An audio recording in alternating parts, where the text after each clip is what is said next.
Masayang ibinahagi ng Japanese promoter ni Cuadro Alas ang muling pakikipag-ugnayan nito sa pamunuan ng Top Rank Promotion patungkol pa rin sa posibleng comeback fight ni Alas sa Amerika para sa taong 2024. Ganun pa man ay nananatiling tikom pa rin ang mga bibig nitong si Masayuki Ito kung sino ang posibleng makakalaban ng ating pambato para sa buwan ng Abril o Mayo. Kung ating maalala, nung nakarang buwan lamang ay naglabas ng saloobin itong si Bob Arum patungkol sa di umano'y pagsira sa naging usapan ng kampo nila Inoue dito sa Top Rank Promotion. Para po sa kalaman ng lahat, base sa naging kontrata ni Inoue sa Top Rank Promotion ay dapat sa Amerika na ito tutungo ngayong Mayo sa unang pagdepensa nito ng kanyang mga titulo laban sa WBC number 1 contender Luis Neri. Subalit humingi na naman ng extension or karagdagang palugit itong si Inoue na lumaban muli ng isang beses pa sa baluarte nito sa Japan bago tuluyang dumayo ng Amerika sa second fight ito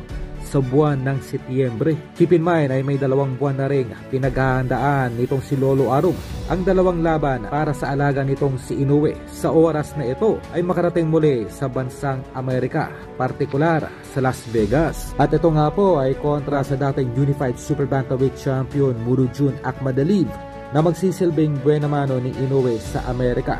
At ang mega fight ito sa 3 Division Champion Janriel Casimero sa buwan ng Disyembre. At ang isa nga po sa main reason kung bakit tila si Casimero ang napupusuan nitong si Bob Arum na ibangga sa alaga nitong si Inoue bago matapos ang taon ay dahil sa mataas na credentials nitong si Cuadro Alas sa mga American boxing fans. Dahil hanggang ngayon po ay kinikilala pa rin ang ating pambatong si Cuadro Alas bilang isa sa pinakamalakas sa lower division na maaaring sa hapon na si Inoue.